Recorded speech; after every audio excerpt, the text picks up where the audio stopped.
Hello everyone, welcome to our channel. Today's topic, an essay on the contribution of Dr. Samuel Johnson to Shakespeare criticism. Dr. Samuel Johnson's unimpassioned estimate of Shakespeare is the final summing up of the classical Shakespearean criticism of those 100 years that lie between the Restoration and the accession of George III.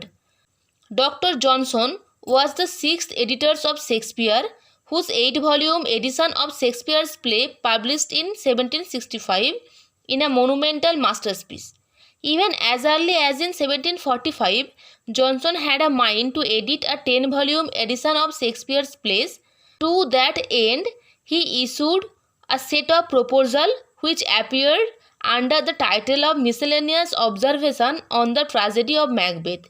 These proposed 10-volume Shakespearean plays did not ultimately come out, but as it appeared after a fairly long silence of 20 years in 8 volumes, along with a preface, Shakespearean criticism achieved a new pace and momentum with greater enthusiasm and curiosity.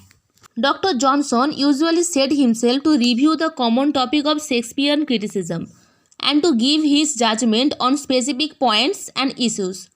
So there is hardly anything new and original in his preface, except where he deals with his assignment as an editor. The importance of the preface lies mainly in its being a conclusive assessment by a strong wish and impartially critical mind. If the question of Shakespeare's irregularities be considered, critics felt those to be right but argued in a wrong manner. As the master critic of the Age of Reason, Johnson now set himself to the reason out the whole issue. We must confess the faults of our favorite to gain credit to our praise of his excellence. The passage on the carelessness and inequalities, the quibbles and idle conceits is remarkable searching, and sometimes may seem to be too strongly exposed. Perhaps it erred through the fear of betraying what he called superstitious veneration. It gives the impression that Johnson, in his scrupulous regard for truth, was never ashamed to maintain a judicious and balanced admiration for Shakespearean faults.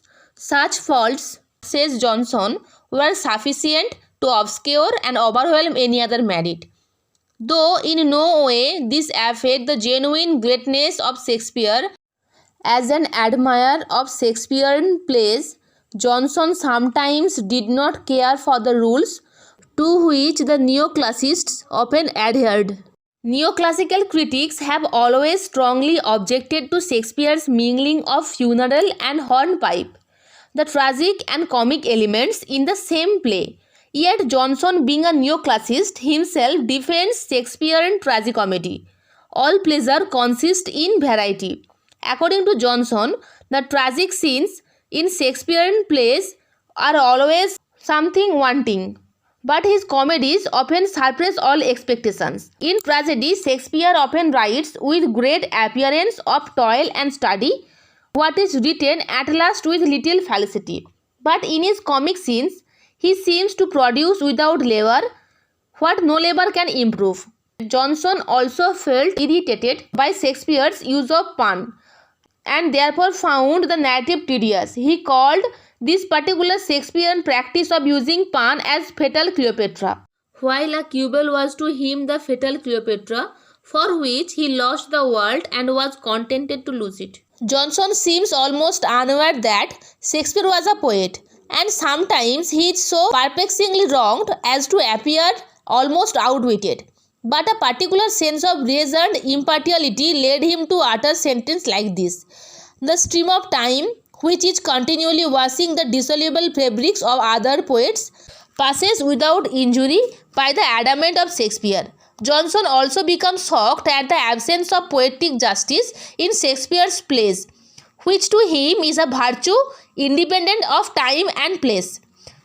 Shakespeare, sacrificed virtue to convince, and is so much more careful to please than to instruct that he seems to write without any moral purpose. Though Johnson implies a lack of morality in some of Shakespearean plays, He defends that lacuna on the ground of the basic purpose of entertainment. Dr. Johnson is the last great representative of what may be called the judicial manner. He is the true successor of Dryden, who looked upon Shakespeare as a brother dramatist, certainly of surpassing genius, but not beyond the limit of censure. We may apply to him a sentence which he himself wrote about Shakespeare. Among his other excellence, it ought to be remarked that his heroes are men.